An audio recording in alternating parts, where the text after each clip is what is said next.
بسم اللہ الرحمن الرحیم۔ فتح بیت المقدس۔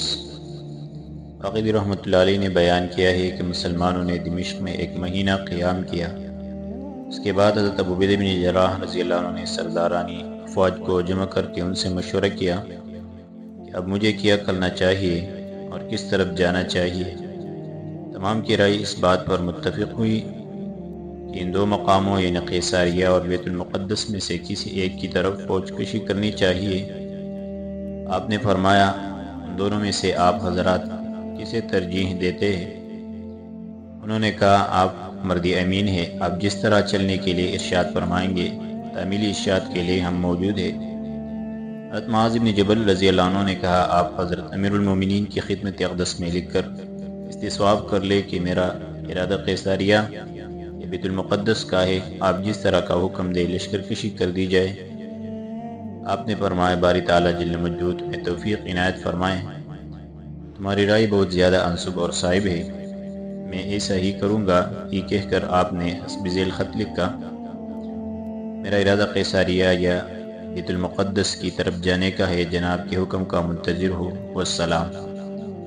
یہ خط آپ نے حضرت عرفجہ بن ناصح نخعی کو دیا اور حکم دیا کہ ابھی روانہ ہو جائے، یہ چل کر مدینہ طیبہ میں پہنچے اور حضرت امیر المومنین کی بارگاہ معلیٰ میں عرض داشت پیش کی۔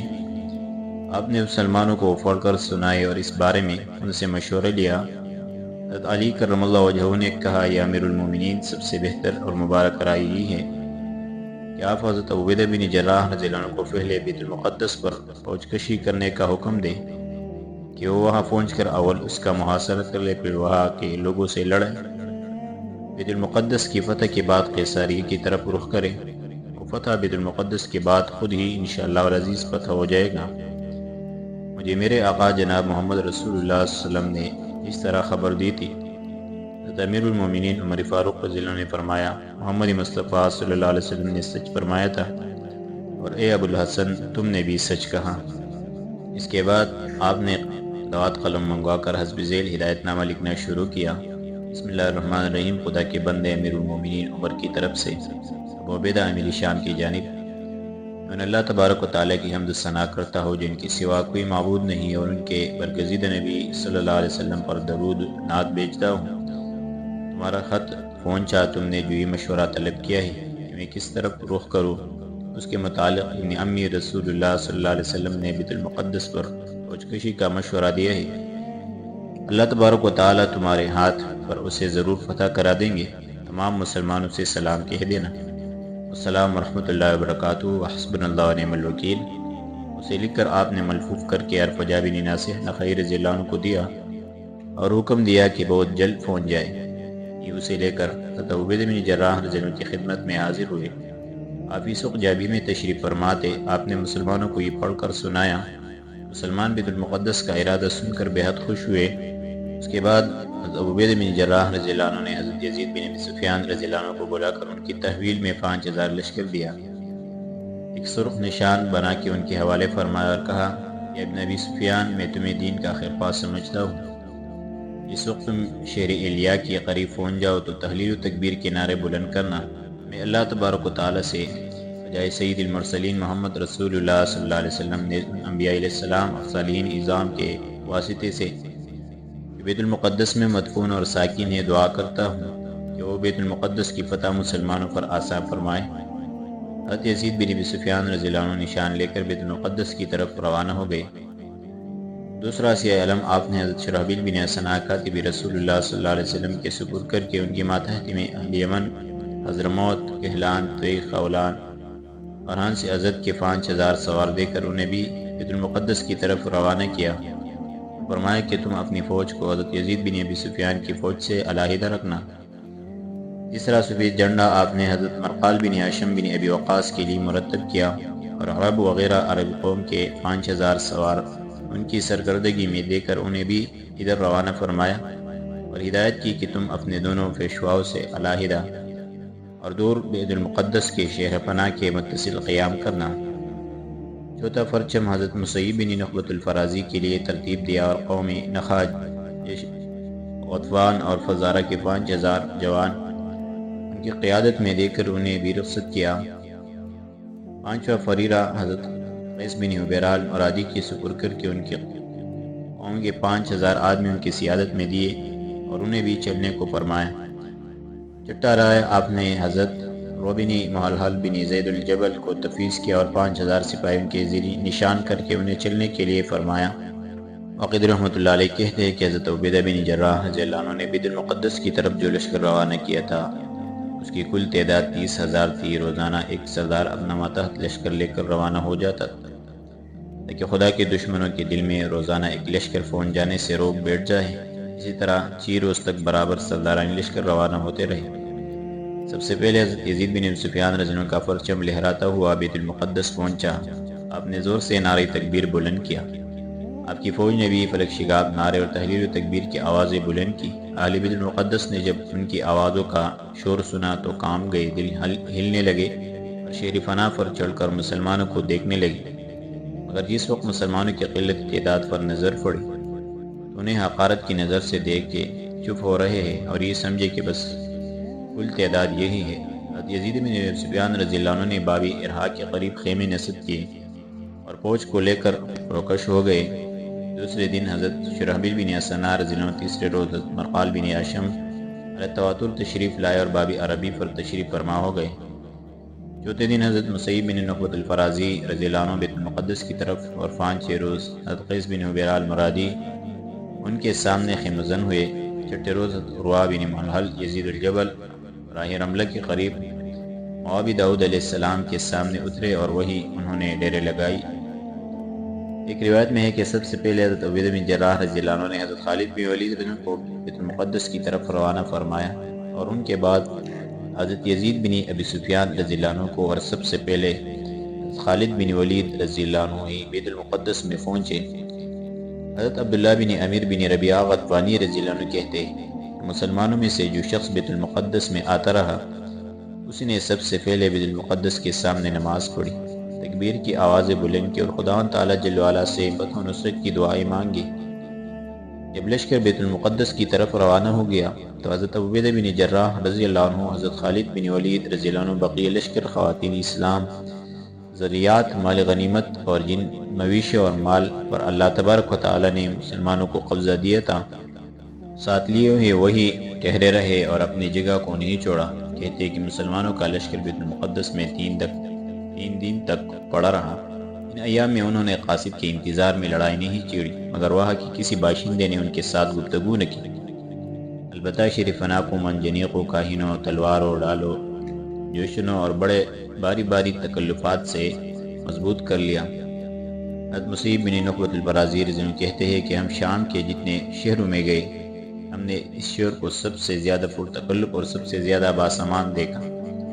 ہم جس شہر میں جاتے تھے وہاں کے باشندوں میں خوف ہراس پیدا ہو جاتا تھا، ہیبت دلوں میں بیٹھ جاتی تھی اور وہ ہمارے مقابلے میں نہایت عاجزی سے پیش آتے تھے، مگر ان ایلیا کے باشندوں کے مقابلے میں ہم 3 دن پڑے رہے۔ ان کے کسی آدمی نے ہمارے ساتھ بات تک نہ کی، ان کا کام محض اپنے شہر فنا کو مستحکم کرنا تھا اور بس۔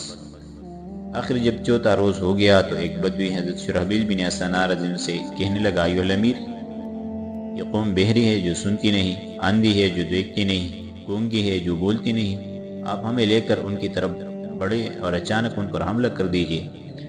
5واں روز ہوا تو مسلمان نے صبح کی نماز پڑھی اور امراء مسلمین میں سے گھوڑے پر سوار ہو کر باشندگان بیت المقدس سے سب سے اول بات چیت کرنے کے لیے جو شخص بڑھا وہ حضرت یزید بن ابی سفیان رضی اللہ عنہ تھے۔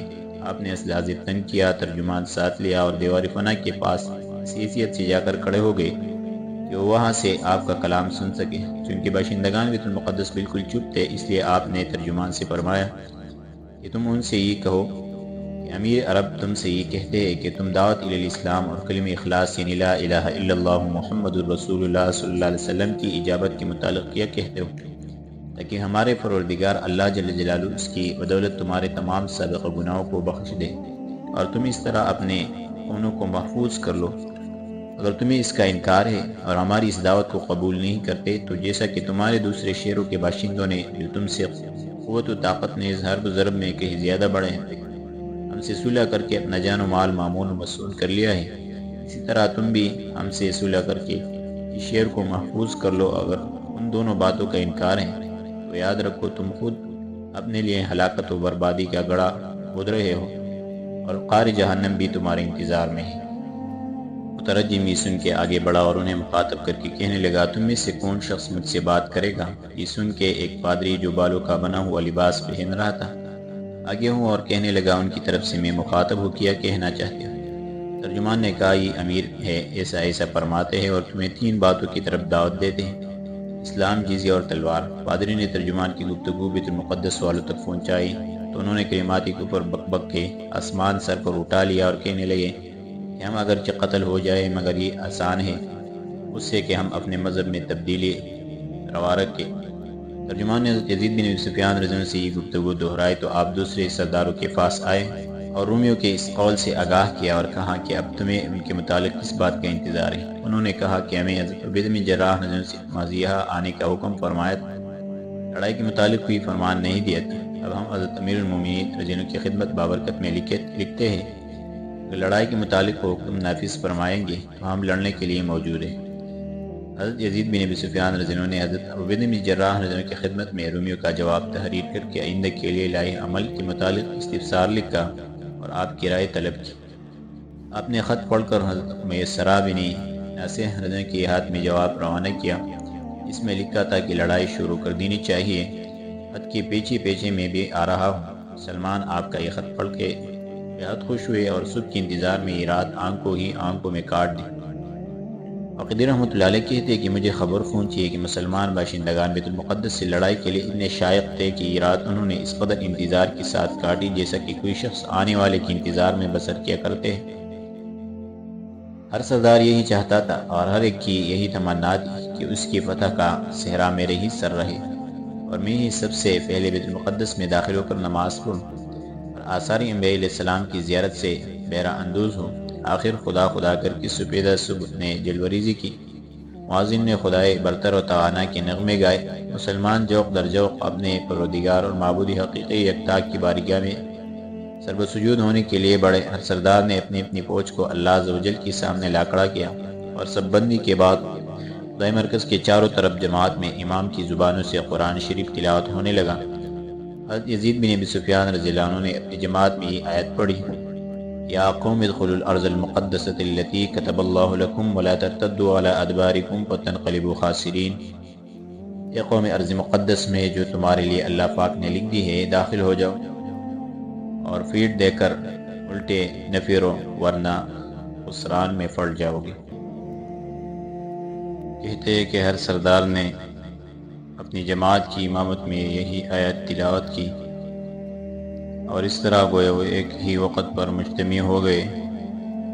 جس وقت کہ خدا کے مقربین نماز سے فارغ ہو گئے تو آپس میں پکارنے لگے، اللہ کے لیے لڑنے والوں تیار ہو جاؤ۔ سب سے پہلے بنو عمیر اور یمن کے بہادر حملہ اور شیروں کی طرح لڑائی کے لیے نکلے۔ اہل بیت المقدس نے انہیں دیکھا، لڑائی کے لیے تیار ہوئی، کمانوں کو چلو پر چڑھایا اور منتشر ٹڈیوں کی طرح مسلمانوں پر تیروں کی بارش کرنے لگی۔ مسلمان نے انہیں اپنے ڈالوں پر لینا شروع کیا اور اس طرح اپنے آپ کو بچانے لگے۔ صبح سے آفتاب کے غروب تک نہایت جام بازی کے ساتھ نمبر آزمائی ہوتی رہی، اگرچہ وہاں ایک مقاتل عظیم برپا ہو رہا تھا، مگر اہل بیت المقدس کے دلوں میں مسلمانوں کی طرف سے نہ رعب تھا اور نہ خوف، اور نہ مسلمانوں کو انہوں نے اتنی مہلت ہی دی کہ وہ ان کے شہر پر کسی طرح قبضہ کر سکیں۔ آخر جب سورج بالکل ہی غروب ہو گیا تو مسلمان اپنے خیموں کی طرف الٹے، نماز پڑھی، کھانا پکایا اور طعام شبینہ کا انتظام کیا۔ ان کاموں سے فارغ ہوئے تو لکڑیاں چونکہ کثرت سے موجود تھی، ہر طرف آگ ہی آگ روشن کر دی اور اس کی روشنی میں بعض نمازیں پڑھنے لگے، بعض نے تلاوت قرآن شریف کی، بعض نے جناب باری میں گرے وزاری سے دعائیں مانگی اور بعض جو شدت حرب کی وجہ سے تھک گئے تھے پڑھ کر سو گئے۔ صبح ہوئی تو مسلمان پھر لڑائی کی طرف لپکے، اللہ عز و جل کی حمد و ثنا اور رسول اللہ صلی اللہ علیہ وسلم پر درود شریف کی کثرت کی۔ تیرانداز حضرات آگے آگے ہوئے اور اللہ پاک کی تسبیح و تحمید کے ساتھ ساتھ تیروں کو چلانا شروع کیا۔ واقعی رحمۃ اللہ علیہ کہتے ہیں کہ مسلمان اس طرح 10 دن تک لڑتے رہے۔ بیت المقدس والے ان ایام میں بجائے رنج و غم کے خوشی اور سرور کا اظہار کرتے تھے۔ ان کے قلوب میں نہ کسی قسم کا روب تھا اور نہ کوئی چہروں پر گھبراہٹ۔ 11واں روز ہوا تو حضرت عبید بن جراح رضی اللہ عنہ کا اسلامی پرچم جسے ان کے غلام سالم اٹھائے ہوئے تھے لہراتا ہوا نظر پڑا۔ عالم کے پیچھے پیچھے شیخ سواران مسلمین اور بہادران موحدین تھے جنہوں نے جناب امیر لشکر حضرت عبید بن جراح رضی اللہ عنہ کو اپنے حلقہ میں لے رکھا تھا۔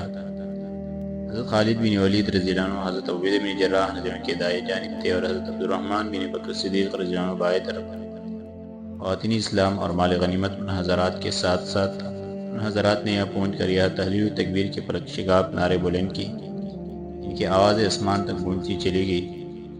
ادھر سے بھی تمام قبائل نے انہیں نعروں کے ساتھ استقبال کیا اور اس طرح تمام بیابان تکبیروں کی آواز سے بھر گیا۔ بیت المقدس والوں کے دلوں میں رعب طاری ہوا۔ سردار و رئیس اور بہادروں نے سب سے بڑے کنیسے کی طرف جس کا نام امامت راہ لی، وہاں پہنچ کر پوپ کی خدمت میں حاضر ہوئے۔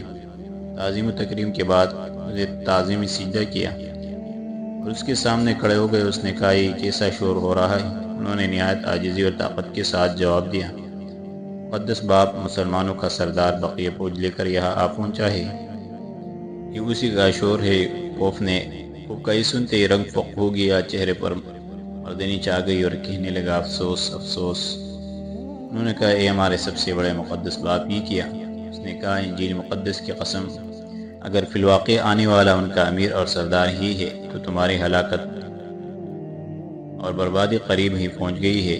انہوں نے کہا یہ کس طرح؟ اس نے کہا جو علم ہم کو متقدمین سے وراثت میں ملتا ہوا چلا آ رہا ہے اس سے معلوم ہوتا ہے کہ طول و عرض زمین فتح کرنے والا ایک گندم گو رنگ اور خوب سیاہ آنکھوں والا اپنے نبی محمد صلی اللہ علیہ وسلم کا صحابی عمر نامی شخص ہوگا۔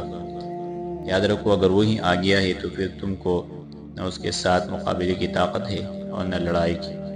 میں چاہتا ہوں کہ میں تمہارے ساتھ چل کر اس کی صورت دیکھوں، اگر وہی ہوا تو میں اس کے ساتھ ضرور مصالحت کر لوں گا اور جو وہ چاہے گا اس کا مطالبہ کو فوراً مان لوں گا، لیکن اگر وہ نہ ہوا تو میں بھی کبھی اس شعر کو اس کے سپرد نہیں کروں گا، کیونکہ اس شخص کے سوا جس کا میں نے تم سے ذکر کیا ہے ہمارے اس شعر کو اور کوئی شخص پتہ نہیں کر سکتا۔ یہ کہہ کر پوپ اچل کر کھڑا ہوا۔ راہب بشپ اور پادری اس کے گرد ہوئے جنہوں نے اس کے سر پر صلیب بلند کیا اور انجیل اس کے سامنے کھولی۔ سرداران روم نے اسے اپنے حلقہ میں لیا اور یہ شیر پناہ کی طرف چلا، دیوار کے قریب اس راستہ کی طرف جس سے حضرت عبید بن جراح رضی اللہ عنہ تشریف فرما ہوئے تھے آیا۔ اس نے مسلمانوں کو جان کر دیکھا۔ مسلمان اس وقت حضرت عبید بن جراح رضی اللہ عنہ کو آ کے سلام کرتے، تعظیم و تکریم بجا لاتے اور پھر حملہ اور شیروں کی طرح لڑائی میں مشغول ہوتے جاتے تھے، اور ان کا اسی طرح تانتا بندہ ہوا تھا۔ پوپ کے آگے آگے جو شخص چلا کرتا تھا اس نے اس کے حکم کے موجود مسلمانوں کا آواز ہی کہا معاشر المسلمین لڑائی سے روکو تاکہ ہم تم سے کچھ بات چیت کر سکیں اور جو کچھ تم سے پوچھنا ہے پوچھ لیں۔ مسلمان نے یہ سنتے ہی لڑائی سے ہاتھ کھینچ لیا۔ رومی میں سے ایک شخص نے عرب کی نہایت فصیح زبان میں بولنا شروع کیا کہ ہمارے پاس اس شخص کی تمام علامات اور صفات محفوظ ہے جو ہمارے اس شہر نظر زمین کو فتح کرے گا۔ اگر تمہارا سردار وہی شخص ہے تو ہم بغیر لڑے بڑے اور بغیر مقابلے کیے تمہارے سپرد اپنا یہ شہر کر دیں گے، لیکن اگر وہ نہ ہوا تو یاد رکھو کہ ہم قیامت تک کبھی تمہارے حوالے نہ کریں گے۔ واقعی رحمۃ اللہ علیہ کہتے ہیں کہ مسلمانوں نے یہ سن کر حضرت عبید بن جراح رضی اللہ عنہ کو اس کی اطلاع کی۔ آپ تشریف لائے اور ان کے سامنے کھڑے ہو گئے۔ پوپ نے ان کی طرف دیکھ کر اپنے آدمیوں سے کہا تمہیں بشارت ہو، یہ وہ شخص نہیں ہے، تمہیں چاہیے کہ اپنے شہر دین و مذہب اور حرم کے لیے خوب دل کھول کر ان سے لڑو۔ یہ سن کر انہوں نے آوازیں بلند کی، کلمہ کفر کا اظہار کیا اور آگے بڑھ کر سخت معرکے کی لڑائی کرنے لگے۔ وہ لوٹ کر قمامہ میں چلا گیا اور حضرت عبید بن جراح رضی اللہ عنہ سے ایک لفظ تک نہ کہا بلکہ الٹا لڑنے کا حکم دے گیا۔ حضرت عبید بن جراح رضی اللہ عنہ لوٹ کر آئے تو حضرت خالد بن ولید رضی اللہ عنہ نے دریافت کیا ایھا الامیر کیا رہا؟ آپ نے فرمایا مجھے اس کے سوا کچھ خبر نہیں کہ میں ان کے سامنے گیا، جیسے کہ تمہیں معلوم ہے، اور ان شیاطینوں میں سے انہیں گمراہ کرتے ہیں ایک شیطان نے مجھے جان کر دیکھا اور کچھ تأمل کیا۔ ایک نظر دیکھنا تھا کہ ایک شور و غل برپا ہو گیا اور بغیر مجھ سے کسی بات کی کیے ہوئے پھر وہ فوراً ہی پیچھے لوٹ گیا۔ خالد بن ولید رضی اللہ عنہ نے کہا بہت ممکن ہے کہ اس میں کوئی راز اور رائے مخفی ہو جس پر ہم بات کو مطلع ہوگی انشاءاللہ تعالی۔ اس کے بعد دونوں حضرات نے مسلمانوں کو لڑائی کے متعلق احکام جاری کیے اور سختی کے ساتھ لڑنے کی تاکید کی، چنانچہ مسلمان نے سختی کے ساتھ حملے شروع کر دیے۔ واقدی رحمۃ اللہ علیہ کہتے ہیں کہ جب مسلمان نے بیت المقدس کا محاصرہ کیا تھا، اس وقت چونکہ سردی اور جاڑوں کا موسم تھا، اس لیے رومیوں نے اپنے دماغ میں صدائے خام پختہ کر لیا تھا کہ ایسے کڑے وقت میں یہاں نہیں ٹھہر سکتے اور نہ سردیوں کے زمانے میں یہ ہم پر قادر ہو سکتے۔ کہتے ہیں کہ مسلمانوں کی طرف چلے اور حملہ کیا۔ اہل یمن کی تیرانداز جن کی کمانیں پہاڑی درخت کی تھی، جن کا تیر بہت زیادہ چلا کرتا ہے، آگے بڑھے اور لیٹ لیٹ کے کمانوں کو سینوں تک تان کے بے تحاشا رومیوں پر تیر چلانے لگے۔ رومی اپنی بے پرواہی کی وجہ سے چونکہ بہت کم احتیاط کر رہے تھے، اس لیے مسلمان نے دیکھا کہ تیر لگ لگ کے رومیوں کو سر کے بل اوندا کر دیتے اور ان کی پشت سے باہر نکل جاتے۔ عن بن مہاہیل رحمۃ اللہ علیہ کہتے ہیں کہ یمنی عربوں کی بہادری محض خوشنودی بار تعالیٰ ہی کے لیے تھے۔ میں نے دیکھا کہ وہ تیر چلا رہے تھے اور رومی بارش کے قطروں کی طرح پے در پے شیر پناہ کی دیوار کے اوپر سے ٹپک رہے تھے۔ رومیوں نے تیروں کو جب اس طرح سینوں سے پار ہوتا دیکھا تو احتیاط کو کام میں لائے اور شیر پناہ کو ڈالو، چمڑوں اور ان چیزوں سے جو تیروں سے محفوظ رکھتی ہے ڈانپ دیا۔ میں نے حضرت زرار بن عزور رضی اللہ عنہ کی طرف دیکھا کہ آپ بڑے دروازے کی طرف، جس پر ایک عظیم القدر سردار، جس کے سر پر ایک سونے کی سلیب اور گرداگرد بڑے بڑے نیچے کرتے پہنے ہوئے غلام تھے، بڑے چلے جا رہے تھے۔ ان غلاموں کے ہاتھ میں چلوں پر چڑھی ہوئی کمانیں اور عمود تھے اور سردار انہیں لڑائی کی ترغیب دے رہا تھا۔ حضرت زرار بن عزور رضی اللہ عنہ کو میں نے دیکھا کہ آپ اپنی ڈال میں چھپے ہوئے برابر اس کی طرف بڑھے چلے جا رہے تھے، حتیٰ کہ آپ اس برج کے پاس جس کے اوپر یہ سردار تھا پہنچ گئے اور اپنی کمان کو سیدھا کر کے چست باندھنے لگے اور پھر تیر چھوڑ دیا۔ چونکہ برج بہت اونچا تھا، نیز یہ سردار زر اور سامان جنگ میں بھی بہت زیادہ پہنا ہوا تھا، اس لیے میں نے اپنے دل میں خیال کیا یہ تیر اول تو اتنی اونچی دیوار پر پہنچنا مشکل ہے، پھر اگر پہنچا بھی تو کمزور ہونے کے بعد اس کی زرہ اور سامان جنگ پر کیا اثر کرے گا، اس سردار کو یہ زخمی کر سکے۔ مگر بخدائے لم یزل میں نے دیکھا کہ تیر کمان سے نکلا اور باوجود دیوار کی اس بلندی کے زور سے اس کے جا کر لگا کہ وہ سردار الٹا ہو کر پرلی طرف نیچے گرا۔ اس کے گرتے ہی رومی میں ایک شور و ہنگامہ برپا ہو گیا اور رونے پیٹنے کی آوازیں آنے لگی، جس سے میں نے سمجھ لیا کہ وہ سردار مر گیا ہے۔ کہتے ہیں کہ حضرت عبیدہ بن جراح رضی اللہ عنہ نے بیت المقدس کا 4 مہینے کامل محاصرہ رکھا۔ روزانہ بلانا اور سخت معرکہ ہوتا تھا۔ مسلمان سردی، برف اور بارش پر نہایت پابندی کے ساتھ صبر کرتے تھے۔ اہلیان بیت المقدس نے جو مسلمان کا سخت محاصرہ دیکھا اور بلاؤں کو جو ان پر مسلمانوں کی طرف سے پہنچ رہی تھی اندازہ کیا، تو یہ پھر قمامہ کی طرف گئے، پوپ کی خدمت میں حاضر ہو کر اول سجدہ تعظیمی کیا، پھر اس کی قدر و منزلت بجا لانے کے کہنے لگے، مقدس باپ، ان عربوں کا محاصرہ ہم پر دائمی ہو گیا ہے۔ ہمیں امید تھی کہ بادشاہ کی طرف سے ہمارے لیے کوئی مدد یا کمک آئے گی، مگر وہ بھی اپنے لشکر کی عظمت کی وجہ سے خود اپنی ہی جان بچانے کی فکر میں پڑ گیا۔ کوئی دن ایسا نہیں گزرتا جس میں طرفین کا نقصان جان نہ ہوتا، مگر یہ عرب کے باشندے ہم سے بھی زیادہ لڑائی کے خواہش مند معلوم ہوتے ہیں۔ اس روز سے انہوں نے ہمارا محاصرہ کیا ہے، ہم نے محض حقارت کی وجہ سے ان سے اب تک کوئی کلام نہیں کی، مگر اب پانی سر سے گزرتا ہوا نظر آتا ہے۔ ہم چاہتے ہیں کہ آپ ان کے پاس چل کے مطالبہ سنیں اور اندیا معلوم کریں کہ آخر وہ کیا چاہتے ہیں۔ اگر ان کا مطالبہ معمولی اور ماننے کے مقابل ہے، ان کے حسب خواہش اس کو ہم پورا کر دیں گے، اور اگر زیادہ کٹن اور دشوار ہو یا عزت کے منافی، تو پھر دروازہ کھول کر ایک رکن جنگ کر لے یا انہیں مار دے یا خود کٹ کر مر جائے۔ خوف نے ان کی اس بات کو منظور کر لیا اور اپنا مقتدانہ لباس پہن کے شیر پناہ کی طرف چلا۔ سلیب اس کے آگے آگے کی، راہبوں اور پادریوں نے حجرات کی انگوٹیاں اور کھلی ہوئی انجیلیں لے لے کر اسے اپنے حلقہ میں لیا، اور یہ شیر پناہ کی اس دیوار پر جس کے نیچے حضرت عبیدہ بن جراح نے تشریف فرماتے آیا، ایک شخص نے عربی زبان میں نہایت فصاحت کے ساتھ آواز دے کر کہا، یا معاشر العرب، دین نصارہ کا سب سے بڑا عالم، شریعت مقدسی عیسوی کا اسقف اعظم اور صاحب شریعت تمہارے پاس آیا ہے کہ تم سے کچھ گفتگو کریں، لہذا مناسب ہے کہ تمہارا سردار ہمارے الرحیم حضرت عبیدہ بن جراح رضی اللہ عنہ کو اس کی اطلاع کی گئی اور بعینی ہی آپ کے سامنے وہ الفاظ دہرائے گئے۔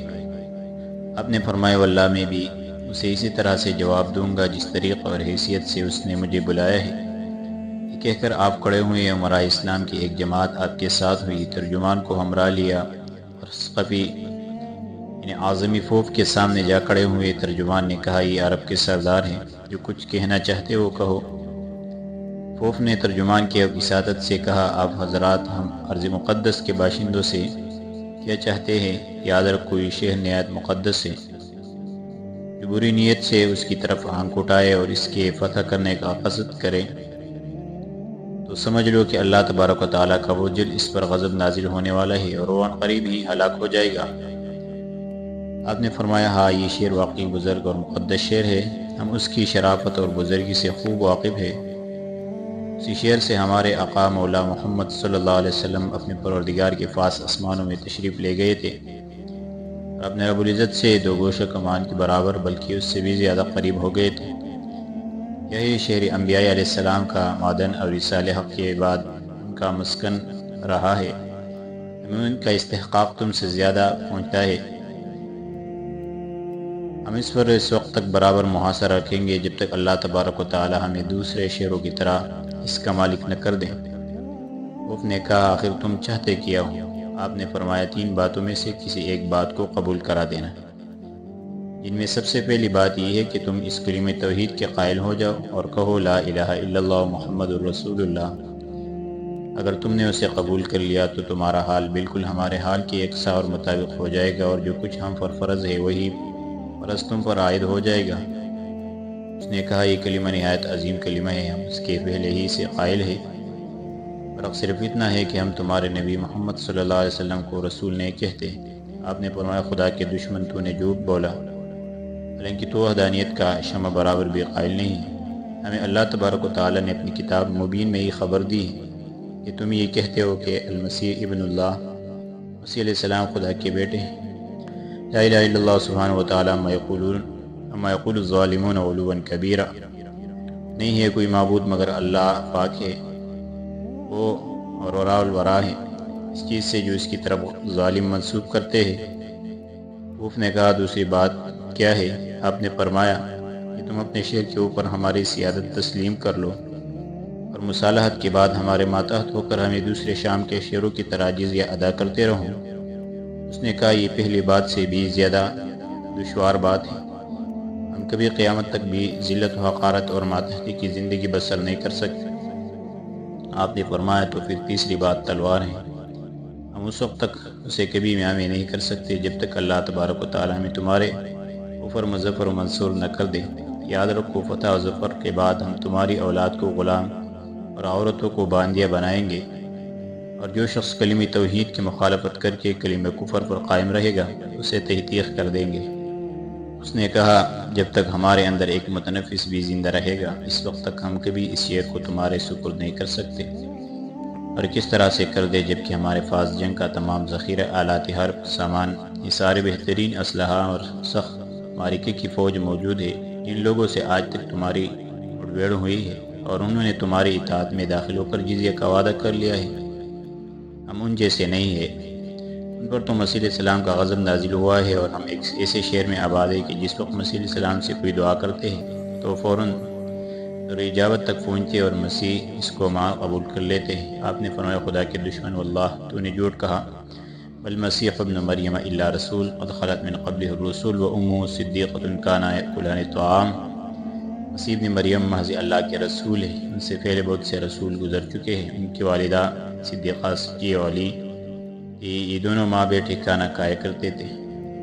خلقہ من تراب ثم قال له کن فیکون، انہیں اللہ تبارک و تعالی نے مٹی سے پیدا کیا تھا، پھر اسی مٹی کو کہا کہ ہو جا، اور وہ ہو گئی۔ اس نے کہا، میں مسیح علیہ السلام کی قسم کھا کر کہتا ہوں کہ اگر تم 20 برس بھی ہمارا محاصرہ کیے پڑے رہے تو کبھی بھی ہمارے اس شعر کو پتہ نہیں کر سکتے۔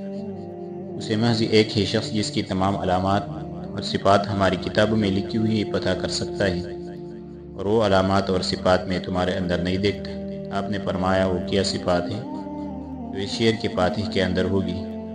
اس نے کہا، وہ صفات تو میں نے تم سے بیان نہیں کر سکتا، البتہ اتنا بیان کیے دیتا ہوں کہ ہم نے اپنی کتابوں میں جو کچھ دیکھا اور پڑھا ہے اس کا لب لباب یہ ہے۔ اس شعر کا فاتح محمد صلی اللہ علیہ وسلم کا ایک صحابی ہے جس کا نام عمر اور لقب فاروق ہے۔ وہ مرد خدا نہایت سخت اور اللہ کے کاموں میں کسی ملامت کرنے والے کی ملامت سے بالکل نڈر اور بے باک ہوگا، اور اس شخص کی صفات میں تمہارے اندر ملاحظہ نہیں کر سکتے۔ کہتے کہ آپ ہی سن کر ہنسے اور فرمایا رب کعبہ کی قسم ہم نے اس شعر کو پتہ کر لیا۔ اس کے بعد آپ اس خوف کی طرف متوجہ اور کہنے لگے کیا تو اس شخص کو دیکھ کر پہچان لے گا؟ اس نے کہا کیوں نہیں، جبکہ اس کی تمام صفات حتیٰ کہ اس کا حسب و نسب بلکہ اس کی عمر کے سال اور دن تک ہماری کتابوں میں لکھی ہوئی موجود ہے۔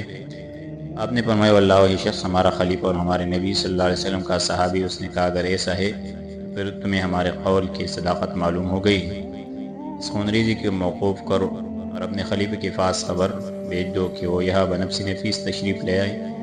جس وقت ہم انہیں دیکھ لیں گے ان کی تمام صفات اور علامات پہچان لیں گے اور ان کے کلیہ سے یہ بات پائے تصدیق کو پہنچ جائے گی تو ہم خود بخود شہر کے دروازے کھول دیں گے اور بلا چھوٹ چراغ جزیہ دینے لگیں گے۔ آپ نے فرمایا بہت بہتر، میں ان کی خدمت میں عرض داشت بھیج کر انہیں یہی بلا لوں گا، مگر اتنے وہ یہاں تشریف لائے تم لڑائی چاہتے ہو یا اس کا التوا؟ اس نے کہا یا معاشر اللہ رب تم اپنے ظلم سے کس طرح باز نہیں آتے؟ ہم نے تم سے خونریزی کے موقوف کرنے کے غرض سے صاف اور سچی بات کہہ دی، مگر تم پھر بھی لڑائی کے سوا کوئی اور بات نہیں کہتے۔ آپ نے فرمایا ہمیں اس دنیا کی زندگی سے لڑائی ہی زیادہ مرغوب اور محبوب ہے، اسی کی بدولت ہمیں خدا تعالیٰ جل مجدہ کی ذات سے بخش و عفو کی امید ہے۔ اس کے بعد آپ نے مسلمانوں کو لڑائی کی التوا کا حکم دے دیا اور واپس چلے آئے۔ وہ بھی اپنے مامن کی طرف پلٹ گیا۔ واقعی رحمۃ اللہ علیہ کہتے ہیں کہ حضرت عبید بن جراح رضی اللہ عنہ نے سردارانی لشکر افواج اسلامیہ اور مسلمانوں کو جمع کر کے خوف کی تمام باتوں سے مطلع کیا۔ مسلمان نے تکبیر و تحلیل کے پرگوش نعرے بلند کیے اور کہا ایو الامیر، آپ حضرت امیر المومنین کے بارگاہ معلیٰ میں ضرور یہ حال لکھے، ممکن ہے کہ حضور جلالت مآب حضرت امیر المومنین یہاں تشریف لے آئے اور باری تعالیٰ جل مجدہ اس شعر کو ہمارے لیے فتح کر دے۔ حضرت شرحبیل بن حسنہ رضی اللہ عنہ نے کہا بھی جناب صبر کریں اور ذرا توقف فرمائے، میرے میں سے یہ کہہ لو کہ حضرت خلیفۃ المسلمین تشریف لے آئے ہیں، اور پھر حضرت خالد بن ولید رضی اللہ عنہ ان کے روبرو پیش کرو، ممکن ہے کہ انہیں دیکھ کر دروازہ کھول لے اور ہم اس تکلیف سے بچ جائیں گے۔ اس بات پر رائے متفق ہو گئی۔ سیف الاسلام قائد اعظم حضرت خالد بن ولید رضی اللہ عنہ حضرت جلالت ملک امیر المومنین عمر فاروق رضی اللہ عنہ سے بہت زیادہ مشابہت رکھتے تھے۔ صبح ہوئی تو چونکہ حضرت عبید بن جراح رضی اللہ عنہ نے حضرت خالد بن ولید رضی اللہ عنہ سے کہہ دیا، اس لیے آپ کے ساتھ چند حضرات گھوڑوں پر سوار ہوئے اور دیوار کے قریب پہنچ گئے۔ ترجمان نے پھوک کو اس کی اطلاع کی کہ خلیفۃ المومنین تشریف لے آئے ہیں۔ مسلمان نے کہا جن صاحب کو تم طلب کرتے اور بلاتے تھے وہ آ گئے۔ وہ بھی سن کر شیر پناہ پر کھڑا ہوں اور ترجمان سے کہنے لگا کہ تو ان سے یہ کہہ دے کہ وہ ذرا آگے اور سامنے آ کر کھڑے ہوں تاکہ میں انہیں اچھی طرح دیکھ سکوں۔ خالد بن ولید رضی اللہ عنہ آگے بڑھے اور بالکل اس کے سامنے کھڑے ہو گئے۔ وہ آپ کو دیکھ کر کہنے لگا مسیح کی قسم کہ ان کے مشابہ ضرور ہے مگر وہ نہیں ہے، کہ ان کے بعض علامات ان کے اندر نہیں پائی جاتی۔ اس کے بعد آپ کو خطاب کر کے کہنے لگا تمہیں اپنے دین کی قسم تم کون ہو؟ آپ نے فرمایا میں ان کے بعض ساتھیوں میں سے ہوں۔ اس نے کہا نوجوان عرب، آخر تم میں یہ مکر و فریب کب تک رہے گا؟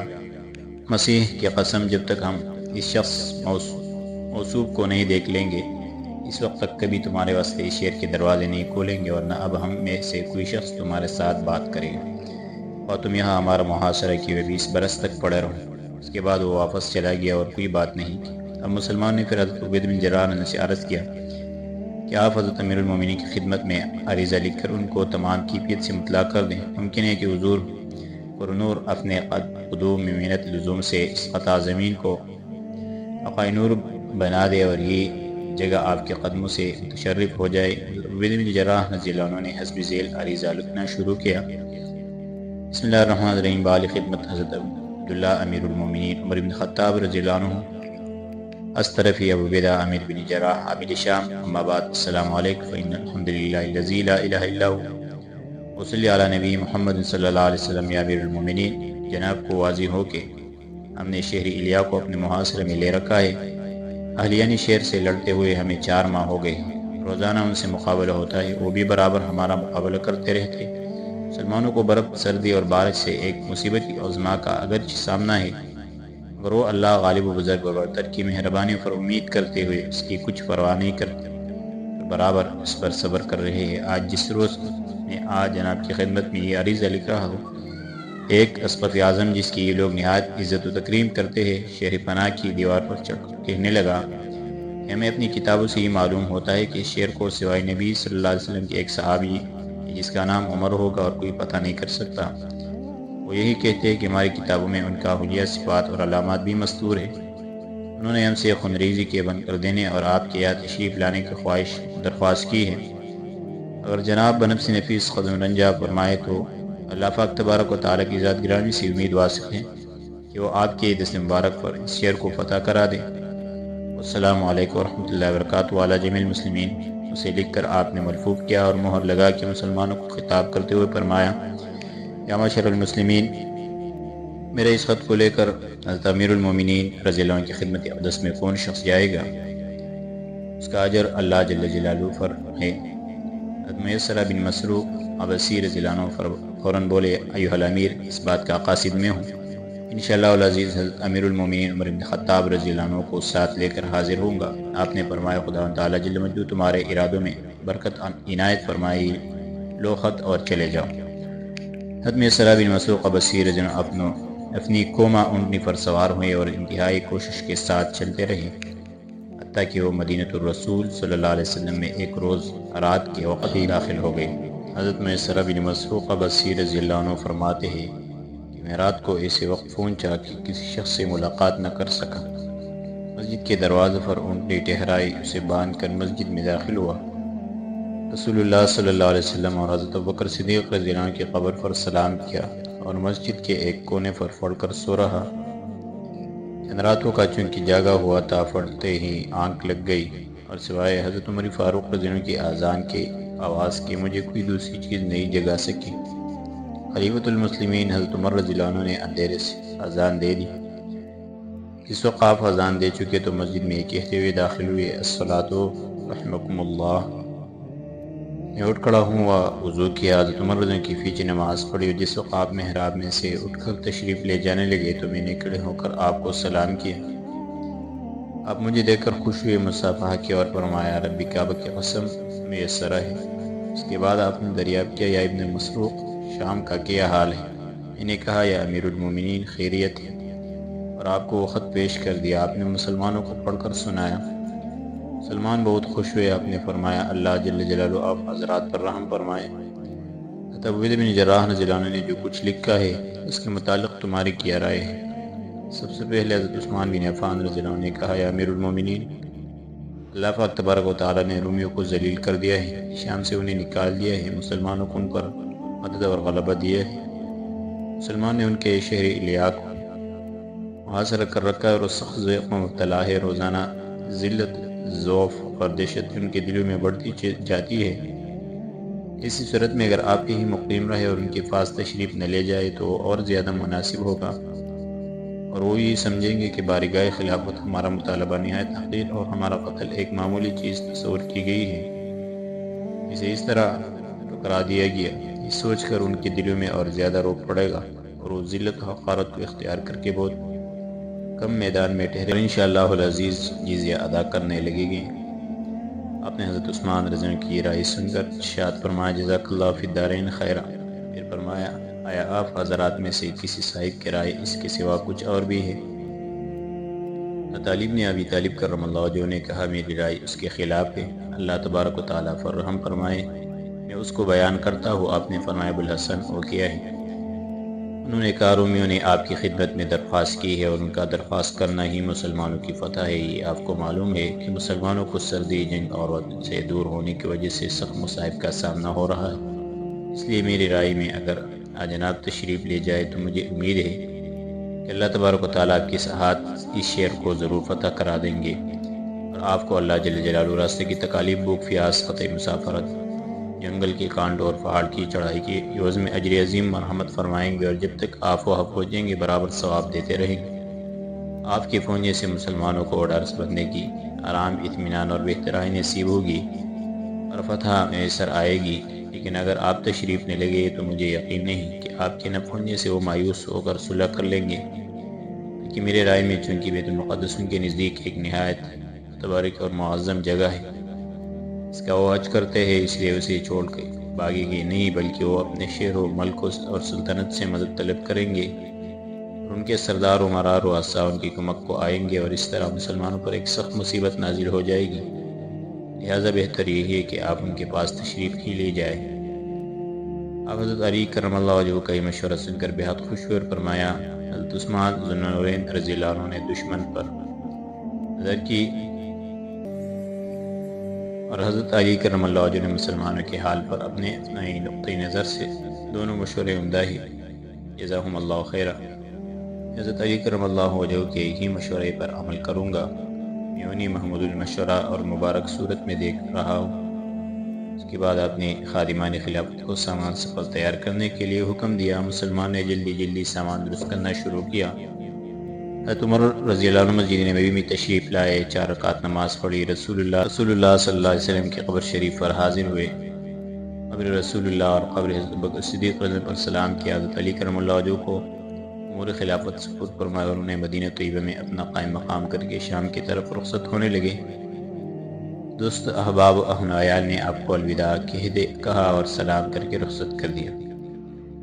وقید رحمۃ اللہ علیہ کہتے کہ آپ کی سواری میں ایک سرخ اونٹ تھا جس پر ایک فوجی تھی، جس کے ایک تیلے میں زادرا کے لیے سیتو اور دوسری میں چوہارے بھرے ہوئے تھے۔ سامنے پانی کی ایک مشک لٹک رہی تھی اور اس پر کھانے کے لیے ایک بڑا پیالہ۔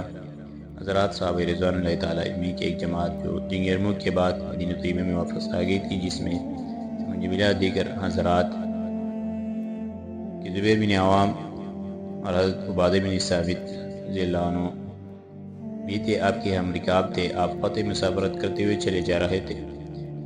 جب کسی منزل میں جناب فروغش ہوئے تو صبح تک وہی رہتے تھے۔ نماز فجر سے فارغ ہونے کے بعد آپ مسلمانوں کی طرف متوجہ ہو کے اول یہ دعا پڑھا کرتے تھے، تمام تعریف اللہ جل جلالہ کے لیے ہے جنہوں نے ہمیں اسلام کی سبب عزت بخشی، ہمیں اپنے نبی کے لیے مخصوص فرمایا، ایمان سے تغیر کیا، اسلام کی ہدایت دی، تفرق و تشدد کے بعد کلمہ تقویٰ پر مجتمع کیا، دلوں میں الفت دی، دشمن کے مقابلے میں نصرت عطا کی، دشمنوں کے شہروں میں آباد کیا، اور ہمیں ایک دوسرے کا بھائی بنا کر محبت کو ہم میں مربوط کر دیا۔ خدا کے بند خدا عز و جل کی ان نعمتوں اور ان کے ان احسانوں پر ان کی تعریف کرو، اس سے اور زیادہ مانگو، نعمتوں نے اس پر کہ جب تم صبح کے اٹھتے ہو تو پھر یہ تمام نعمتیں موجود ہوتی ہے۔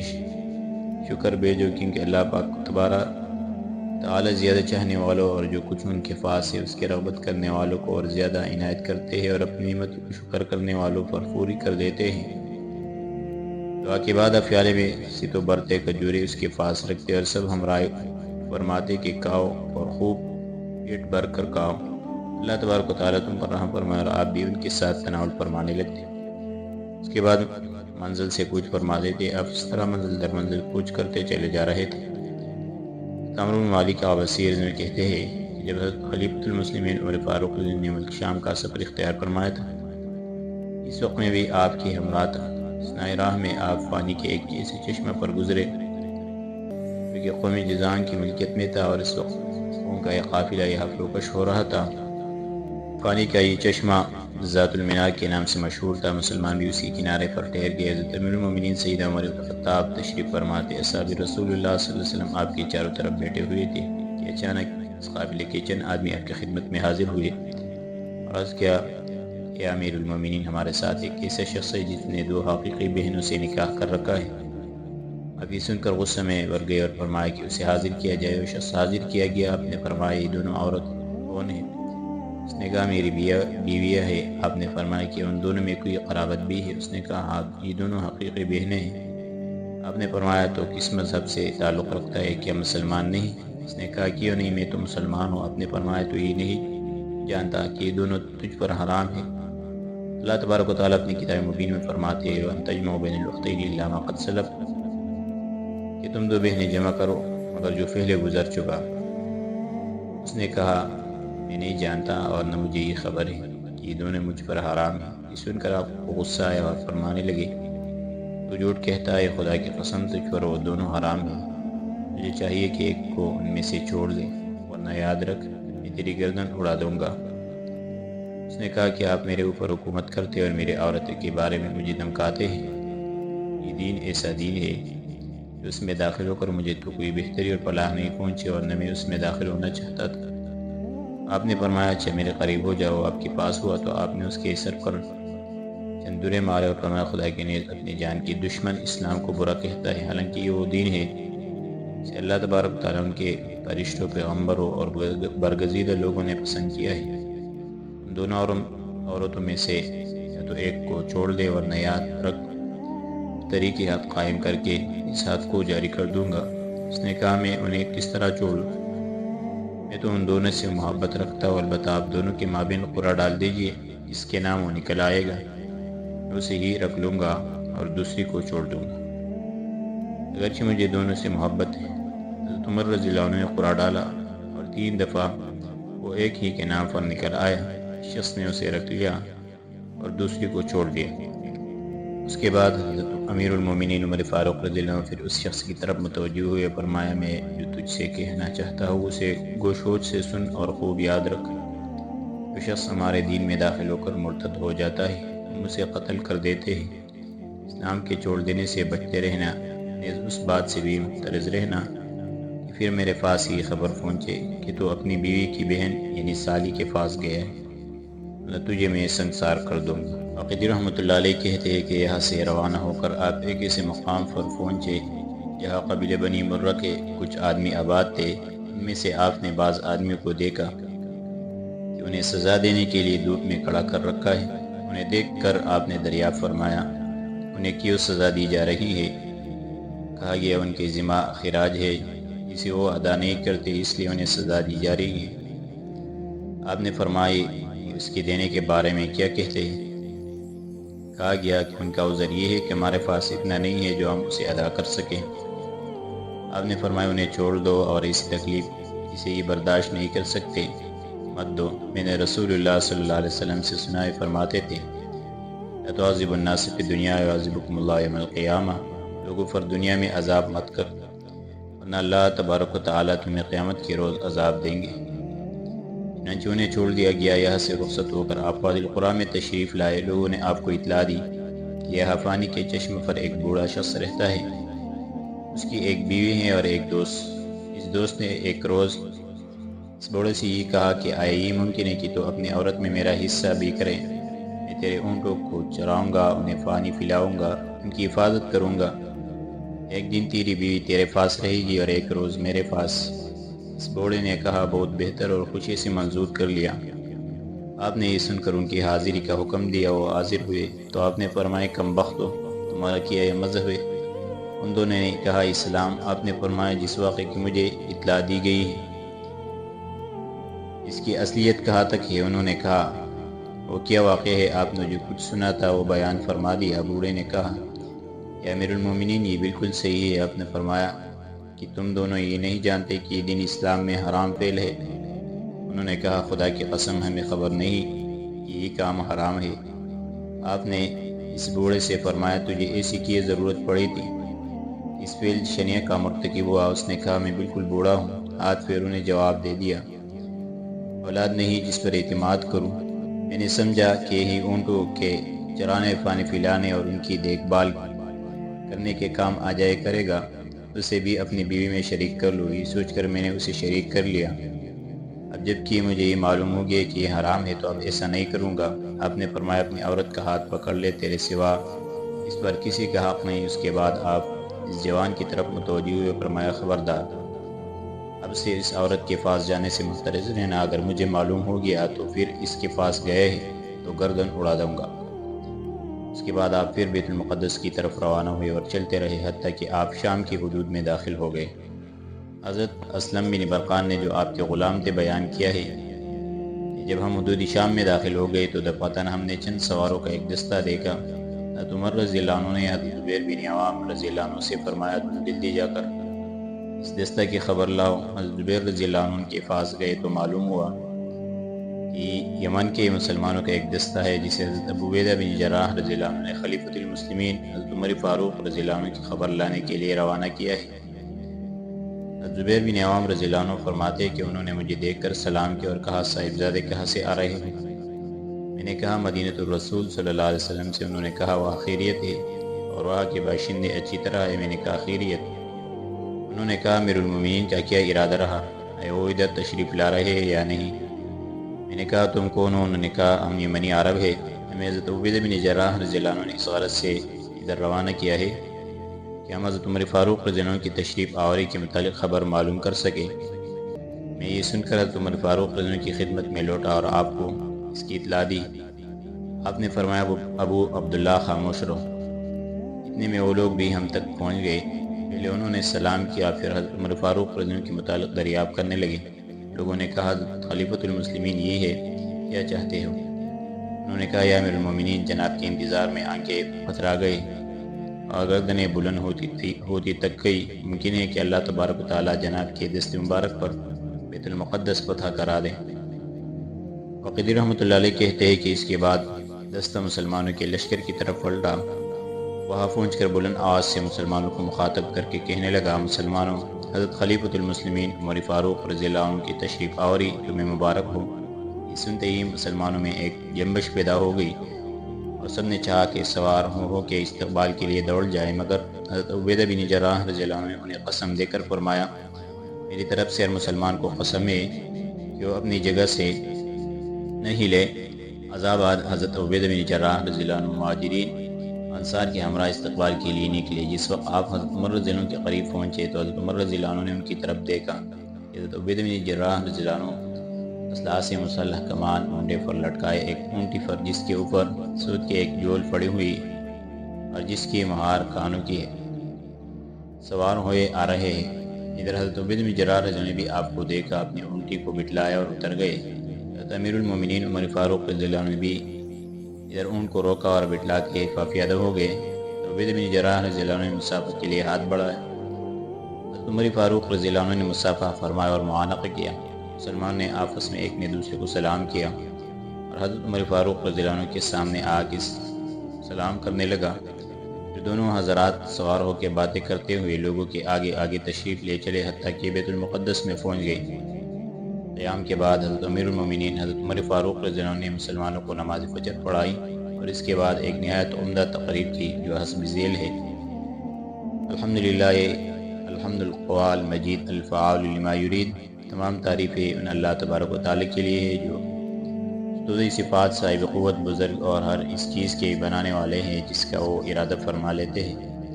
اس کے بعد آپ نے فرمایا، اللہ پاک نے ہمیں اسلام سے مکرم فرمایا، حضور اکرم محمد صلی اللہ علیہ وسلم کی وساطت سے ہمیں ہدایت بخشی، ہمیں ضلالت اور گمراہی سے علیحدہ کر دیا، دشمنی کے بعد ہمارے دلوں میں محبت بھر دی، بغض و عداوت کی جگہ ہمارے قلوب الفت و مودت سے اشنا کر دیے۔ لہذا تم ان نعمتوں پر ان کی تعریف کرو تاکہ تم ان کے اور زیادہ کے مستحق ہو جاؤ، کیونکہ اللہ جل جلالہ فرماتے ہیں، لئن شکرتم لازیدنکم ولئن کفرتم ان عذابی لشدید، اگر تم میرا شکر ادا کر دے تو میں تمہارے لیے اور زیادہ کر دوں گا، اور اگر تم کفرانی نعمت کرو گے تو میرا عذاب بہت سخت ہے۔ دوسری جگہ اللہ فرماتے ہیں، من یہد اللہ فالمہتد ومن یضلل فلن تجد له ولیا مرشدا، جسے اللہ تبارک و تعالی ہدایت بخشتے ہیں وہی ہدایت پر ہے، اور جسے وہ گمراہ کرتے ہیں اس کے لیے تو کوئی راہ بتانے والا نہیں پائے گا۔ کہتے ہیں کہ جس وقت آپ نے آیت تلاوت فرمائی تو ایک پادری جو ہے بیٹھا ہوا تھا کھڑا ہوں اور کہنے لگا، اللہ کسی کو گمراہ نہیں کرتا۔ اس نے پھر مقرر کہا تو آپ نے مسلمان سے فرمایا، اس کی طرف دیکھتے رہو، اگر اس نے پھر یہی کہا اس کی گردن اڑا دو۔ پادری آپ کی اس قول کو سمجھ گیا اور خاموش ہو رہا۔ آپ نے پھر تقریر شروع کی، اما بعد، میں تمہیں اللہ عز و جل سے ڈرنے کی وصیت کرتا ہوں، ان اللہ تبارک و تعالیٰ سے جن کی سوا ہر چیز پناہ ہونے والی اور ایک وہی ہمیشہ باقی رہنے والے ہیں، جن کی اطاعت ان کے دوستوں کو نفع دینے والے اور جن کی معصیت ان کے دشمنوں کو خار مذلت اور بدبختی میں گرانے والے۔ لوگوں، زکوٰۃ ادا کرو تاکہ تمہارے قلوب پاک ہو جائے، مگر تمہارا نفس اس کے بدلے میں مخلوق سے کچھ طلب نہ کرے، اور نہ اپنے اس دینے کا شکریہ چاہیے جو کچھ سنتے ہو۔ اس کو سمجھو، عقل مند وہ شخص ہے جو اپنے دین کی حفاظت رکھے، اور سعید وہ شخص ہے جو دوسرے سے سبق حاصل کرے۔ یاد رکھو اور اس بات سے خبردار رہو کہ سب سے زیادہ برا کام دین میں نئی بات کا اختراع ہے۔ تم اپنے نبی کریم صلی اللہ علیہ وسلم کی سنت کو مضبوط پکڑو اور اسی کو اپنے لیے لازم کر لو، کیونکہ سنت میں میانہ روی اختیار کرنا بدعت میں اجتہاد کرنے سے کہیں بہتر ہے۔ قرآن شریف کی تلاوت اپنے لیے لازم کر لو، کیونکہ اس میں شفاء تسکین، قلب آرام اور ذکر اور ثواب ہے۔ لوگوں، رسول اللہ صلی اللہ علیہ وسلم ایک روز اسی طرح تقریر کرنے کھڑے ہوئے تھے جس طرح میں آج تمہارے سامنے کھڑا ہوں۔ آپ نے دوران تقریر میں فرمایا تھا الزموا سنت اصحابی ثم الذین یلونہم ثم الذین یلونہم ثم یظہر الکذب حتی یشهد من لم یشهد ویحلف من لم یحلف، کہ میرے صحابہ کی سنت کو لازم پکڑ لو، پھر ان لوگوں کی ان سے متصل ہے، پھر جو ان سے متصل ہے کے بعد جھوٹ ظاہر ہو جائے گا، حتیٰ کہ جس شخص سے گواہی اور شہادت نہیں لے گے وہ شہادت دے گا، اور جس سے قسم نہیں کھلوائے گا وہ قسم کھائے گا۔ بس جو شخص وسطی جنت میں داخل ہونا چاہیے وہ جماعت کو لازم پکڑ لے، کیونکہ تنہائی اور علیحدگی شیطان کا کام ہے۔ تم میں سے کوئی شخص کسی غیر عورت کے پاس خلوت اختیار کرے، کیونکہ وہ دراصل شیطان کی رسیوں میں سے ایک رسی ہے۔ اس شخص کو اپنی خوبیاں اچھی معلوم ہو اور ساتھ ہی اپنی برائیوں پر بھی نظر رکھتا ہو اور انہیں برا سمجھتا ہو، وہ مومن ہے۔ نماز کو سب سے زیادہ مقدم سمجھو اور نماز پڑھو۔ تقریر کر کے آپ بیٹھ گئے۔ عبید بن جراح رضی اللہ عنہ نے آپ سے رومیوں کی تمام لڑائی کا حال کہنا شروع کیا۔ آپ اس وقت متحیر اور خاموش تھے، کبھی روتے تھے اور کبھی سکوت میں آ جاتے تھے، حتیٰ کہ ظہر کا وقت آ گیا۔ لوگوں نے عرض کیا یا امیر المومنین، آپ حضرت بلال رضی اللہ عنہ کو حکم فرمائے کہ آج وہ اذان دیں۔ حضرت بلال رضی اللہ عنہ شام کے شہروں میں مقیم تھے، اور جس وقت آپ نے سنا تھا کہ اسلامی لشکر نے بیت المقدس پر چڑھائی کی ہے تو آپ بھی فوج میں آ کر شامل ہو گئے تھے۔ جس وقت آپ کو یہ معلوم ہوا تھا حضرت عمر فاروق رضی اللہ عنہ تشریف لا رہے ہیں تو آپ بھی حضرت عبید بن جراح رضی اللہ عنہ کے ساتھ استقبال کے لیے گئے تھے اور آپ کی بے حد قدر و منزلت کی تھی۔ اب جب کہ ظہر کا وقت ہوا تو مسلمان نے حضرت امیر المومنین کی خدمت میں عرض کیا کہ آپ حضرت بلال رضی اللہ عنہ سے فرمائیں کہ اس وقت کی اذان پڑھیں۔ عمر فاروق رضی اللہ عنہ نے ان سے کہا بلال، رسول اللہ صلی اللہ علیہ وسلم کی صحابہ چاہتے ہیں کہ اس وقت کی اذان تم پڑھو اور ان ہجرت خوردہ اور بچھڑے ہوئوں کو ان کے پیارے محبوب صلی اللہ علیہ وسلم کے اوقات یاد دلاؤ۔ انہوں نے کہا بہت بہتر۔ چنانچہ انہوں نے اذان دینی شروع کی۔ جس وقت انہوں نے اللہ اکبر کہا تو مسلمان کے رونگٹے کھڑے ہو گئے، بدن کانپنے لگے اور جسم پر کپ کپی آ گئی۔ جب انہوں نے اشہد اللہ الہ الا اللہ اشہد ان محمد رسول اللہ کہا، مسلمان بے تحاشا رونے لگے اور اس قدر روئے کہ قریب تھا کہ ذکر اللہ اور ذکر رسول سے ان کے دل پھٹ جائے۔ بلال رضی اللہ عنہ نے مسلمانوں کا یہ درد اور رونا دیکھ کر چاہا کہ اذان موقوف کر دے، مگر آپ نے پھر پوری ہی کر دی۔ حضرت عمر فاروق رضی اللہ عنہ نے نماز پڑھائی۔ جب نماز سے فارغ ہو چکے تو حضرت بلال رضی اللہ عنہ نے کہا یا امیر المومنین، سرداران لشکر نے شام کی تمام فوج کھانے میں عمدہ غذائیں، پرندوں کا گوشت اور صاف روٹی، نیز وہ چیزیں جو غریب اور ضعیف مسلمانوں کو میسر نہیں آتی اور نہ ان تک پہنچتی ہے کھاتے ہیں، ان کی تمام مسلمان برابر ہے، ہر ایک کو پناہ ہونا، مٹی میں ملنا اور اسی میں رہنا ہے۔ یزید بن ابی سفیان رضی اللہ عنہ نے کہا چونکہ ہمارے ان شہروں کا نرخ ارزاں ہے اس لیے ہمیں اسی قیمت میں جس ہم ایک مدت تک حجاز میں اپنا پیٹ پالتے رہے، یہ چیزیں جنہیں حضرت بلال رضی اللہ عنہ نے بیان کیا ہے مل جاتی ہے۔ عمر فاروق رضی اللہ عنہ نے فرمایا اگر یہ بات ہے تو اصل منشا خوب کہو، پھر کچھ حرج نہیں، میں اس وقت تک یہاں سے نہیں جاؤں گا جب تک تم ان تمام مسلمان فقراء کی جو شہروں اور گاؤں میں رہتے ہیں ایک فہرست مرتب کر کے نہ دے دو، تاکہ میں ان میں سے گھر کے ہر ایک آدمی کے لیے جو شہد، زیت اور جن جن چیزوں کی انہیں احتیاج اور ضرورت ہے ایک معین مقدار مقرر کر دوں۔ تقرر کے بعد آپ نے مسلمان ضعفاء کو مخاطب کر کے فرمایا یہ چیزیں تمہیں تمہارے سرداروں کے پاس سے ملا کرے گی اور یہ ان چیزوں کے سوا ہوگی جو میں بیت المال سے تمہارے پاس روانہ کیا کروں گا۔ اگر تمہارے سردار تمہیں یہ چیز نہ دے اور روک لے تو مجھے خبر کر دینا تاکہ میں انہیں تمہارے اوپر سے معزول کر دوں۔ اس کے بعد آپ نے چلنے کا حکم فرمایا۔ حضرت عمر فاروق رضی اللہ عنہ بھی اپنے لشکر کی طرف مراجعات فرما ہو گئے، رات بھر خیمہ میں رہے۔ صبح ہوئی تو آپ کھڑے ہوئے اور بیت المقدس میں داخل ہو گئے۔ جس روز آپ اس میں تشریف لے گئے ہیں اس روز دوشنبہ کا دن تھا۔ جمعہ تک آپ نے اس میں اقامت فرمائی اور شرق کی طرف ایک خط کھینچ کے محراب کا نشان بنا دیا، اسی جگہ وہ مسجد ہے جو آپ کے نام کی طرف منسوب ہے، مسجد عمر۔ پھر اپنے ہمراہیوں کو نماز جمعہ پڑھائی۔ رومیوں نے غداری کا ارادہ کیا۔ ابو الجعید جس نے جنگ یرموک میں رومیوں کے ایک مصیبت میں مبتلا کر دیا تھا، اپنے بال بچوں اور مال و اسباب کے بیت المقدس میں مقیم تھا، اس سے یہ رومی کہنے لگے ہمارا ارادہ ہے کہ مسلمان جس وقت نماز میں مشغول ہو اور سجدے میں چلے جائے تو ان کے ساتھ غدر کر دے، اس وقت نہ ان کے پاس اسلحہ ہو اور نہ اور کوئی ایسی چیز جو انہیں ہمارے حملوں سے محفوظ رکھ سکے۔ تیری اس معاملے کے متعلق کیا رائے ہے؟ اس نے کہا ایسا نہ کرو اور نہ غدر کرو، اگر تم نے ایسا کیا تو میں انہیں اس کی خبر کر دوں گا اور تم مغلوب ہو جاؤ گے۔ انہوں نے کہا پھر ہمیں کیا کرنا چاہیے؟ اس نے کہا تم زینت اور متاع دنیا کو ان کے سامنے ظاہر کرو۔ متاع دنیا اور مال و اسباب ایسی چیز ہے کہ انہیں دیکھ کر دنیا والوں سے ان پر کبھی صبر نہیں ہو سکتا، لہٰذا اگر وہ مال و اسباب اور متاع دنیا کی طرف متوجہ ہوئے، ان کے اصول کی کوشش کی اور خواہاں ہوئے، تو میں تمہیں مشورہ دوں گا کہ جو تم کرنا چاہتے ہو وہ کرو۔ رومیوں نے یہ سن کر مقدر پر کوشش کر کے جتنا وہ مال جمع کر سکتے کیا اور مسلمانوں کے راستہ میں ڈال دیا۔ مسلمان آتے جاتے اسے دیکھتے تھے اور تعجب کرتے تھے، کسی نے اسے طمع کی نظر سے نہیں دیکھا اور نہ ہاتھ لگائے، بلکہ یہ کہتے ہوئے گزر جاتے تھے الحمدللہ الذی اورثنا دیار قوم لهم مثل هذا من الدنیا ولو سویت الدنیا عند اللہ جناح بعوضۃ ما سقى الکافر منها شربۃ ماء۔ تمام تعریفیں اللہ تبارک و تعالیٰ کے لیے جنہوں نے ہمیں اس قوم کے ملکوں کا مالک کر دیا جن کے پاس دنیا کی اتنی چیزیں ہیں، اور اگر اللہ تعالیٰ کے نزدیک دنیا مچھر کے فر کے برابر ہوتی تو کوئی کافر دنیا سے ایک گھونٹ پانی بھی نہ پیتا۔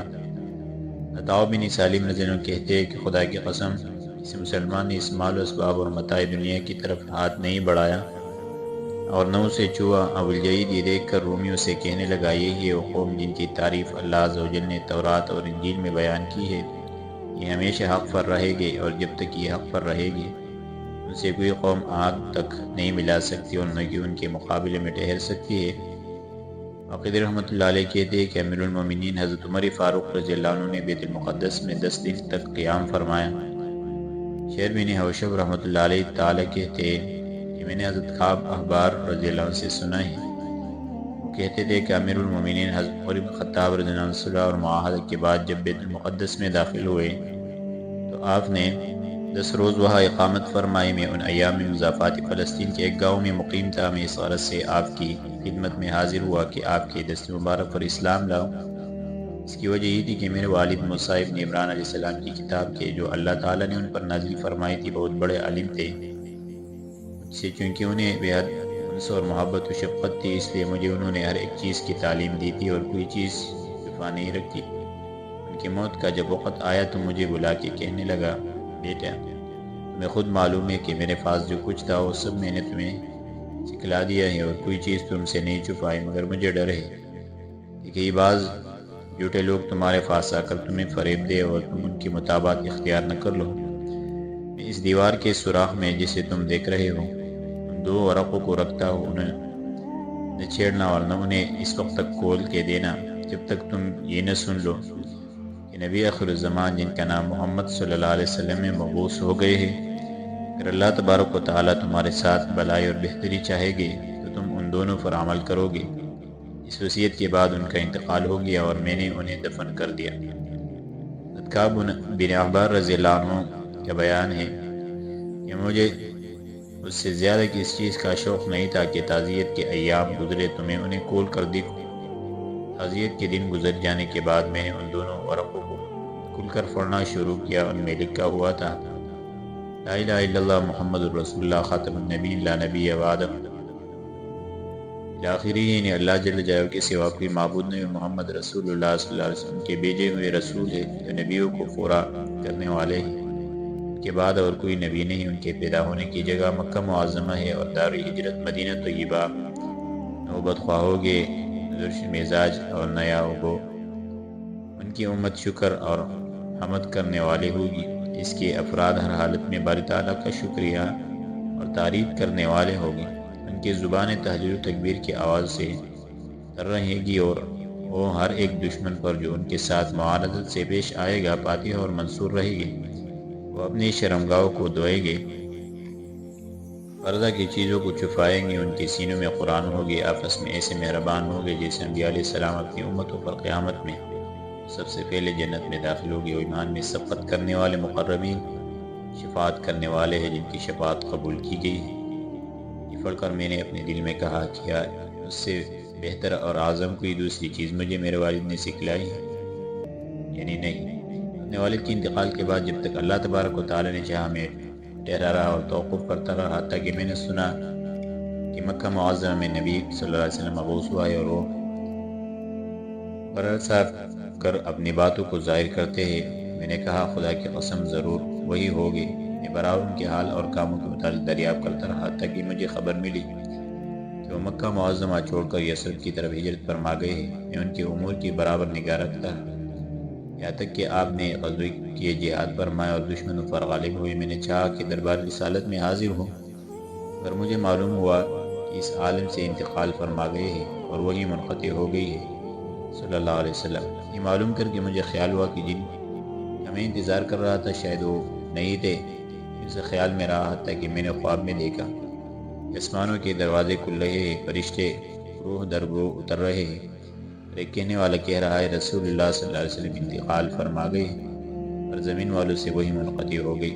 اس خواب کے بعد مجھے خبر ملی کہ ان کے بعد ایک خلیفہ مقرر ہوئے جن کا نام ابوبکر صدیق رضی اللہ عنہ ہے۔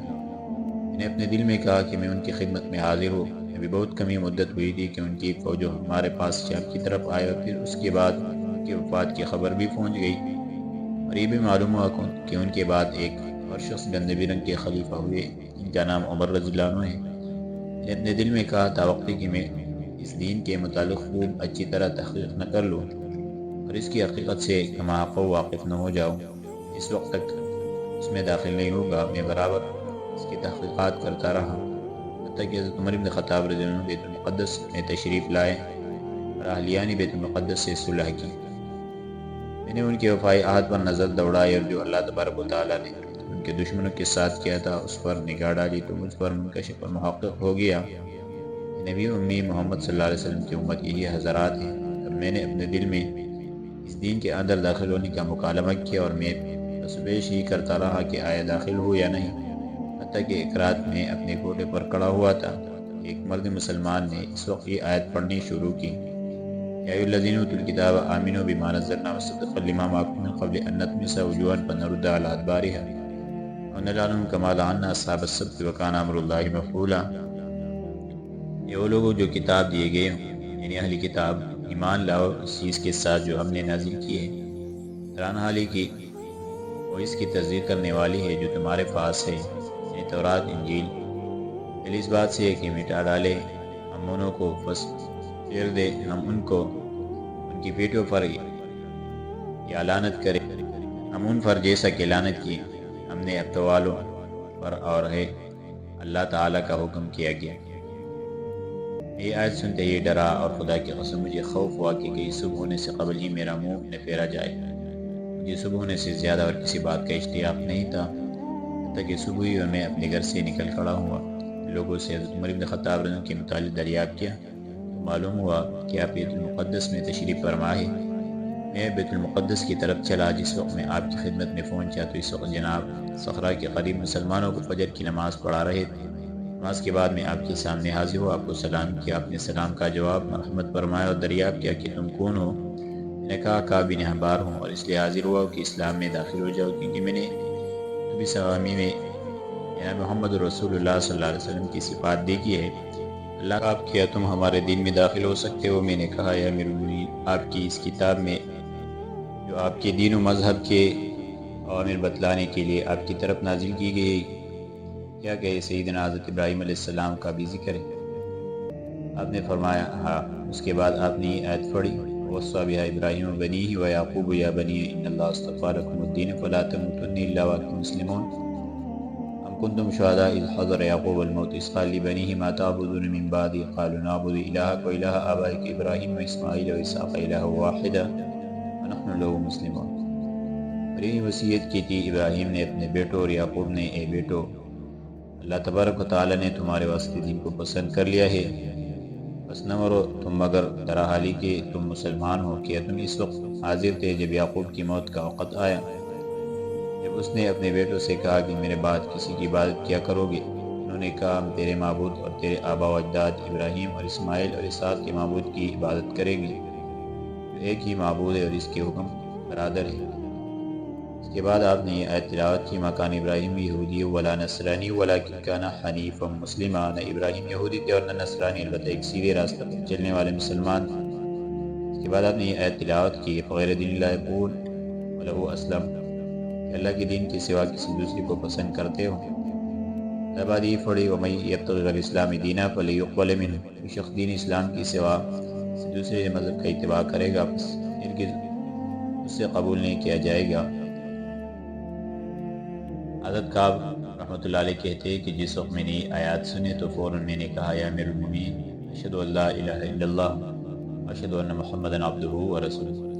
آپ میرے اسلام لانے سے بے حد خوش ہوئے اور کچھ توقف کے بعد فرمائے کعب یہ ہو سکتا ہے کہ تم میرے ساتھ مدینہ طیبہ چلو, نبی صلی اللہ علیہ وسلم کی قبر شریف کی زیارت کرو اور زیارت سے متمتع ہوں. میں نے عرض کیا یا امیر المومنین میں ایسا ہی کروں گا. اس کے بعد کہتے ہیں کہ حضرت امیر المومنین عمر فاروق رضی اللہ عنہ نے اہل بیت المقدس سے عہد نامہ ہو جانے اور ان کے ادائی جزیہ کے اقرار کے بعد بیت المقدس سے کوچ فرما دیا. تمام لشکر جابیہ تک آپ کے ساتھ آیا. یہاں آپ نے پڑاؤ کیا اور قیام فرما کے اول دفتر ترتیب دیا. اللہ تبارک و تعالی نے مسلمانوں پر جو نعمتیں مبذول فرمائی تھی ان میں سے خمس نکالا اور پھر شام کو 2 حصوں پر تقسیم فرمایا. ایک حصہ فرحوران سے حلب اور اس کے مضافات میں تھا. حضرت عبید بن جراح رضی اللہ عنہ کو حاکم بنایا اور یہ ہدایت کی کہ سلیب پر فوج کشی کرے اور تاوقتی کی باری تعالیٰ جل مجدہ سے تمہارے ہاتھ سے فتح نہ کرا دے برابر لڑتے رہے. دوسرا حصہ جو ارض فلسطین ارض قدس اور سائل پر مشتمل ہے حضرت یزید بن ابی سفیان رضی اللہ عنہ کی قیادت میں دیا اور حضرت عبید بن جراح رضی اللہ عنہ کے انہیں زیر اثر رکھا اور فرمایا کہ وہ اہل قیصریہ کی طرف بڑھے اور تاوقتی کہ اللہ جل مجدہ سے تمہارے ہاتھ سے فتح نہ کرا دے. اس وقت تک برابر مقاتلہ جاری رکھے. زیادہ تر فوج آپ نے حضرت عبید بن جراح رضی اللہ عنہ کو جن کے ساتھ خالد بن ولید رضی اللہ عنہ بھی تھے مرحمت فرمائی مصر کی طرف حضرت عمرو بن العاص رضی اللہ عنہ کو روانہ کیا. ہمس کے عہدہ قضا پر حضرت عمرو بن سعید انصاری رضی اللہ عنہ کو مقرر فرمایا اور اس کے بعد آپ نے حضرت کعب احبار رحمۃ اللہ علیہ کو ساتھ لے کر مدینۃ الرسول صلی اللہ علیہ وسلم کی طرف روانہ ہو گئے. یہاں مجھے بیت المقدس کے متعلق کچھ بات کے معلومات اور حالات بھی بتلا دینے ضروری معلوم ہوتے ہیں کیونکہ بیت المقدس مرکزی مقام ہے. آپ کو جیسا کہ اصل کتاب سے معلوم ہو چکا ہے بیت المقدس حضرت سیدنا عمر فاروق کی خلافتی راشدہ میں 15 ہجری کو مطابق 326 عیسوی کو فتح ہوا اور 490 ہجری تک مسلمانوں کے قبضے میں رہا. 410 ہجری مسلمانوں کے واسطے ایک ادبار کا سال تھا. مسلمانوں کی آپس میں خانہ جنگیاں شروع ہو گئی جنہوں نے انہیں بہت کمزور کر دیا. مسلمانوں کی کمزوری دیکھ کر عیسائیوں کے منہ میں پانی بھر آیا اور وہ بیت المقدس کی طرف للچائی ہوئی نظر سے دیکھنے لگے مگر پھر بھی اسلام کو سوتا ہوا شیر تصور کر کے محض منصوبے ہی کرتے رہے. ادھر دولت فاطمہ جو مصر میں تھی اور جو اسلام کے لیے اکثر موقعوں پر مضاف ثابت ہوئی ہے اس نے حکومتی سلجوقیہ کی مخالفت میں عیسائیوں کو کوشش دے دی کہ آپ شام پر حملہ کریں اور دولت سلجوقیہ کو فتح کر لیں. ہمیں کسی قسم کا رنج نہیں ہوگا بلکہ ہم حتی الامکان آپ کی مدد کریں گے. بلکہ فاطمی خلیفت ابو القاسم احمد المستعلی باللہ نے ان سے کچھ معاہدہ بھی کر لیا. آخر عیسائی درندے آگے بڑھے, شام کے شہروں پر قبضہ کیا اور اپنی اس حقیقی عرضوں کا یعنی فتح بیت المقدس کو بھی 492 ہجری میں انہوں نے اپنے آغوش میں لے لیا. اس وقت بغداد میں ابو العباس المستظہر باللہ سرور خلافت پر متمکن تھا. اس نے اگرچہ دور ہاتھ پھیر مارے مگر بالکل بے سود. عیسائیوں نے چونکہ بیت المقدس میں مسلمانوں پر بے حد مظالم توڑے تھے. بچوں کا قتل, حامل عورتوں کے پیٹ چاک کرنا, علماء فقہا پر مٹی کا تیل چھڑک کر جلا دینا, مفسرین و محدثین کو ویٹیوں میں جونک دینا, محرابی داؤد علیہ السلام نے چھپے ہوئے مسلمانوں کو بے دریغ قتل کر دینا, چند گھنٹوں میں 60,000 مسلمانوں کا شہید کر دینا, مسجد حرام میں 8 روز تک برابر خونی مارکے گرم رکھنا تو ایک ادنا افعال تھا. مسلمان مقتولین کی مجموعی تعداد 70,000 سے بھی زیادہ تھی۔ لوٹ کسوٹ کے مال میں 6-7 چکرے ماری بھی برلے تھے، اس لیے اس خونی منظر کا سماع سن کر خلافت فاطمیہ کا دل پھسج گیا اور اس نے ایک قاصد کے ذریعے عیسائیوں کو ڈانٹ پلائی، مگر عیسائیوں نے قاصد کے پیچھے پیچھے مصر پر بھی فوجکشی کر دی اور مصریوں کو ہزیمت دے دی۔ سلجوقی بیچارے پہلے ہی تباہ ہو چکے تھے، آخر بیت المقدس پر عیسائیوں کا بھی پرچم لہرانے لگا اور پورے 91 سال تک لہرایا۔ اس کے بعد رجب المرجب 523 ہجری کو سلطان صلاح الدین ایوبی رحمۃ اللہ علیہ بیت المقدس کی طرف جا کر وہاں خیمہ زن ہوا۔ اس وقت بیت المقدس میں 1 لاکھ سے زائد عیسائی تھے، جن میں سے 60,000 بالکل مسلح تھے۔ 5 روز کی لڑائی کے بعد سلطان صلاح الدین ایوبی رحمۃ اللہ علیہ اسے فتح کر لیا اور پھر اسلامی پرچم اس پر لہرانے لگا۔ سلطان رحمۃ اللہ علیہ نے ان کے ساتھ جو مراعات روا رکھی ان پر تاریخ شاہد ہے۔ اس نے مسیحیوں کی طرف ارادی کا ثبوت نہیں دیا بلکہ اسلامی وسیع النظری کو کام میں لایا۔